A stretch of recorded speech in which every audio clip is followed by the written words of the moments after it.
Back in the mid to late 50s, there was a emphasis on art that really created visual dichotomies and created optical illusions, and sometimes was black and white and sometimes was very colorful, but it created a response in the viewer that made them uncomfortable often. Sometimes it actually induced physical pain. Most people think that seeing is just a gift given. You open your eyes and you see, and it's because it doesn't take any thinking to see. Seeing just seems to happen. But at the same time, it is the most complex thing your brain has to do. The medieval period, people didn't see space. It's not that they were blind. They didn't. Their default mode network hadn't come up with a mechanism with which to describe physical space. There's this mythical story. Petrarch went to the top of a hill once, and he looked out, and for the first time in his life, he experienced dimensional space in time and space. And he ran home and he prayed to give penance because he thought he had gone against God's will. The whole culture changed. Life in, say, the 9th century is a totally different life than in the 16th century or the 17th century. We are going to be examining a number of artists and their works that are in the collection that experiment with and explore the ideas of perception, not all in the same way. There are a number of different avenues associated with perception that provide for significant discussion and examination within the collection.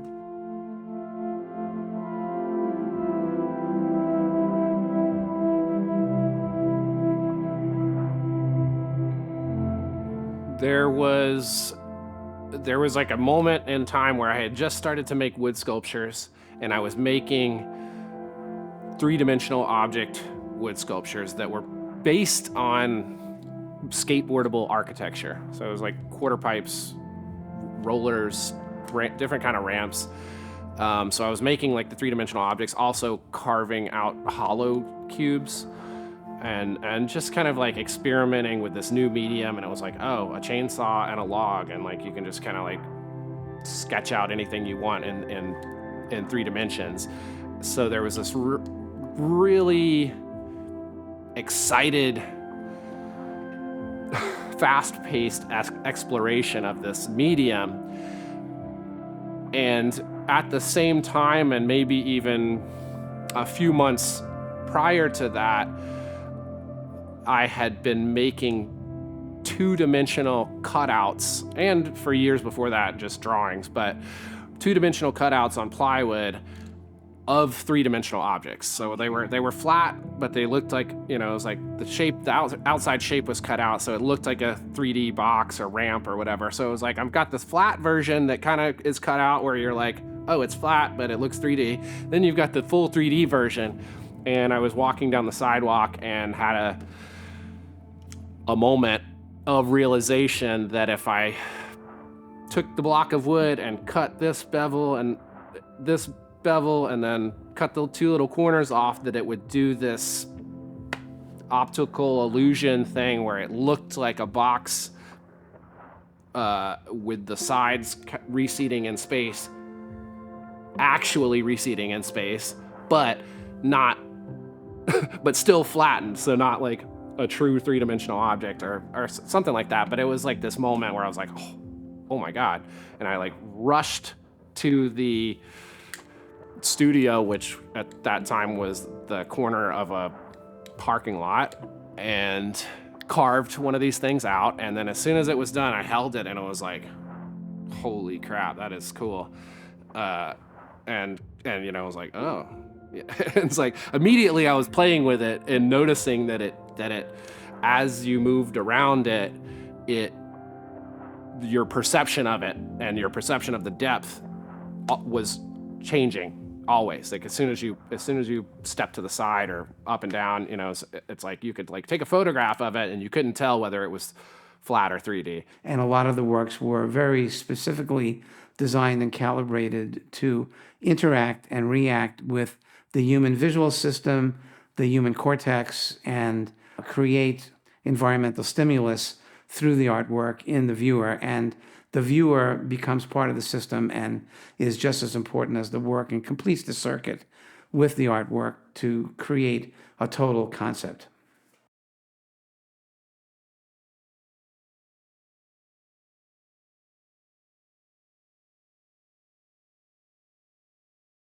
Many, many centuries ago, it was thought that some of the early attempts at drawing and painting were more primitive because they didn't use some of the conventions of perspective that we now use. But it turns out that that was really how people saw, and as a result, how they documented what they saw at that time.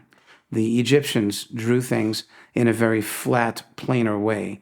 And even all the way up to the Middle Ages, things were handled in that manner, up until the 15th century when linear perspective was invented and discovered.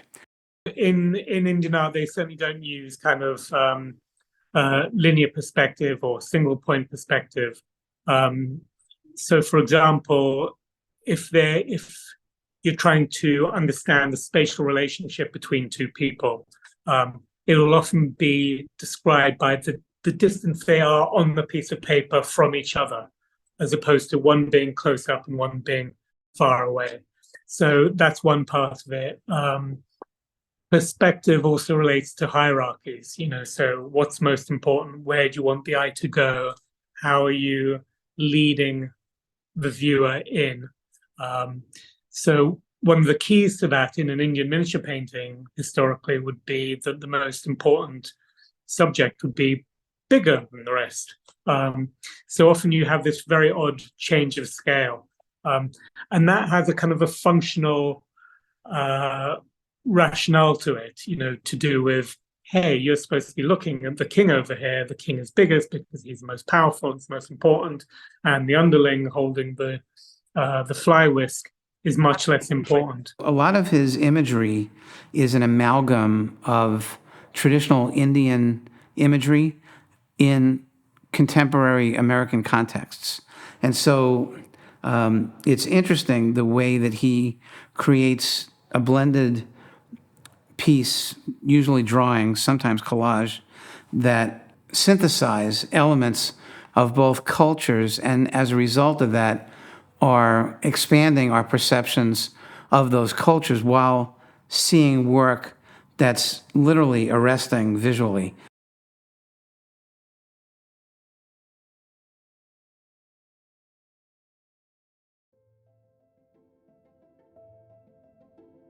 Linear perspective was an attempt to allow a human with normal vision to see things that were two-dimensional with a three-dimensional aspect to them. And it really doesn't represent three-dimensional work, but it creates an image in our mind's eye that allows us to believe that we're seeing something that we credibly believe is or was, or at least is representing something that's three-dimensional. Linear perspective became the perceptual paradigm of our modern humanist world. And it was a significant and very important thing. It turned us into a God-centered culture, into a human-centered culture that was based on empiricism. And what was universities of theology became universities of art and science and history and so on and so forth. I did this thing that it seemed like a mistake, and I couldn't understand how I made it. And because of that, I found out what the fovea is. I had never known. Here I had concentrated on perception in lots of ways for 20 years, and I had never heard the word fovea. A fovea is a small opening in the macula that allows a concentration of light to hit a concentration of cones. And it is the only part of your perception when you look out in the world that is in focus. Everything else is out of focus except for this fovea. It's very small, and it's constantly in motion. It goes in and out, side to side, diagonal, and everything else is. It's 1% of your visual field, which means when you look out there, 99% of everything you see is out of focus. So people don't see what they see what they think they know they're going to see. that's the limitations of linear perspective. And then one day, I don't know where the question came from, but it occurred to me that the way I understood the world two-dimensionally, linear perspective, two-dimensional reality, was a totally different experience than how I understood the world in terms of my physical existence in space. And they didn't only not complement each other or connect with each other, they were actually contradictory. And I said to myself, this has to be some sort of a fundamental misinterpretation, misunderstanding, or assumption. He is the discoverer and instigator for an alternative form of perspective known as centripetal perspective, which essentially turns linear perspective 180 degrees around. Instead of the viewer looking at an object out in the distance, which is the object, the viewer becomes the object and then takes in the thing that he or she is looking at in the distance. In addition, instead of a vanishing point, which even on its surface makes no sense because all you have to do is turn your head 2 degrees, 3 degrees, 4 degrees, even 1 degree, and you have another vanishing point. There are multiple vanishing points. Also, the focal point is somewhere behind the head of the viewer because that's essentially how vision works. The focal point of our retinas is theoretically about 9 inches behind our heads.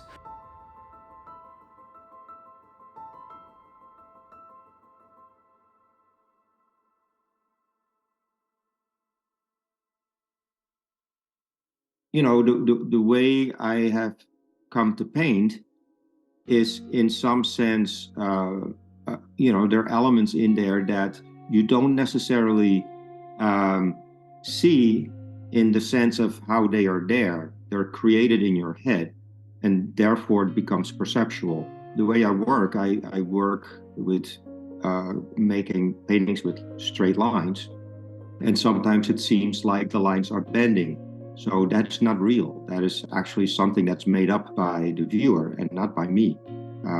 I can manipulate that a little bit, and I use that as well, but it's in fact something that is in sync with how the viewer is, perceiving the work. Op art is actually designed to interact with the human visual center and the human visual core in such a way as to actually elicit strong response visually, cerebrally, and in some cases even within the body of the viewer. And it actually points to a bridge between modernism and contemporary, more concrete forms of art that provide for the viewer to actually complete the circuit with the artist in order to make a complete work.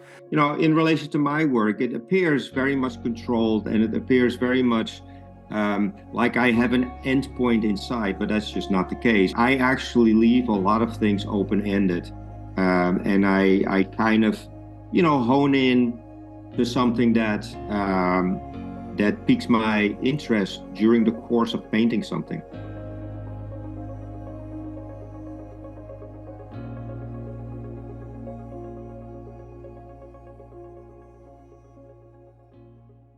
Pattern is important to me.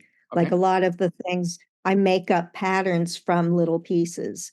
And historical motif, I don't stick with like culturally specific patterns or patterns from a certain genre, but I take the history of pattern and ornament and kind of shuffle them up and come up with things that appeal to me. So I'm doing that with the weaving now, and I did it with the dollar quilts. These are foreign dollar bills. The bottom one's a United States currency, but these are foreign dollar bills on the top two. And this is the beginning of her blackout drawing series, where she's taken pen and ink and selectively blacked out parts of the dollar bills.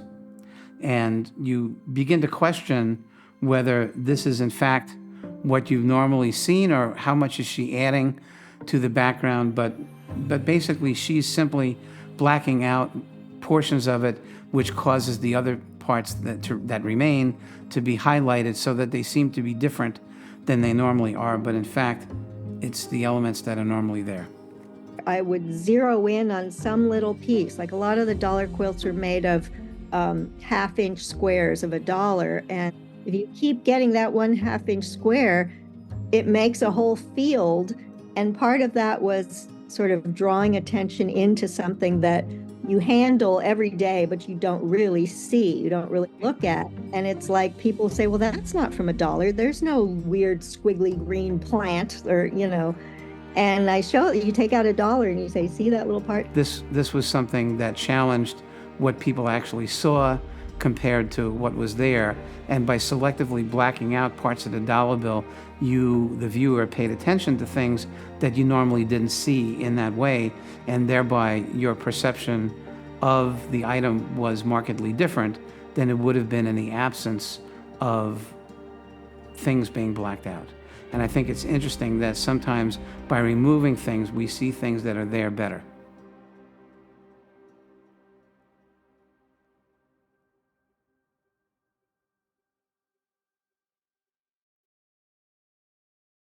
Perspective, I don't think I think a lot consciously about. My early work, the imagery derived from floor plans of places that I lived in or worked in. And so you were looking down at basically a flat surface, so there wasn't a lot of perspective in there. I've gotten away from the images referring to specific places or being strictly about architecture, but I think there still are architectural elements that are a part of it, and how people can read the work. I wanted to create a sense of space that you don't normally find in that kind of work. And so that's been a big concern of mine, just creating a sort of ambiguous depth of field in the work, and also to create movement. And that, because I think scale in painting, it has a lot to do with internal relationships. Something small can feel big and vice versa. But a curious thing used to happen before my work was shown more regularly. People would see, painting here and there, and 3/4 of it was various shades of black. And then they'd come to my studio, and the first thing they'd say was, oh, wow, look at all this color. Because they'd see a bunch of the paintings and all the vivid colors on the bands. Some of the first exhibitions I did, people would want to do a salon-style wall to recreate that experience of coming into the studio and being hit with all this color. I usually don't get involved in the installation of a show. I like to see what other people will find in the work to create a conversation, because I can learn from that.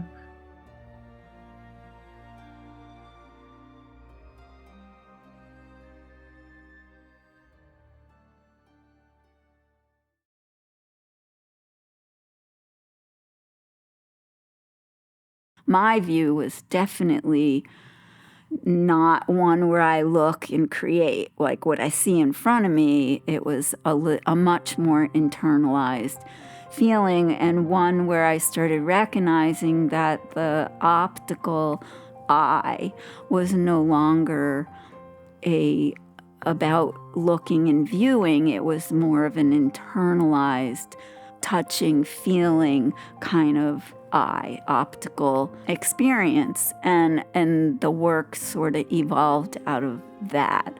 I just started making these drawings and paintings that were all based on what I perceive as mapping form. And the ideas behind that was all around touch. I wanted to be able to touch each inch of the surface of a shape or form that I had discovered or found or in my investigation with drawing and painting. I definitely feel like perspective changed. I wasn't no longer looking for foreground, background,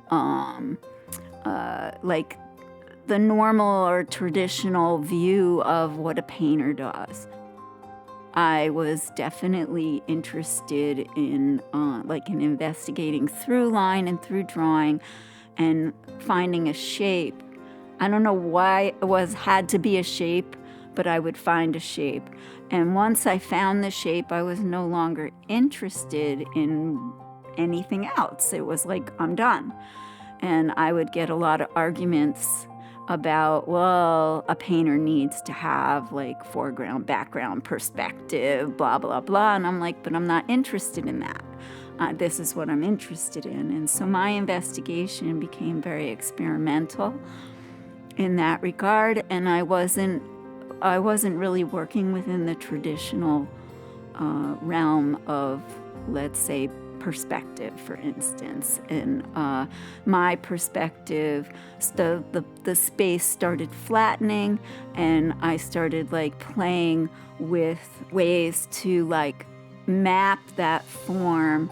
And once I started like really investigating mapping and what that meant to me as an artist, I recognized that I wasn't really interested in what was going on outside the form. I was only interested in what was going on inside the form.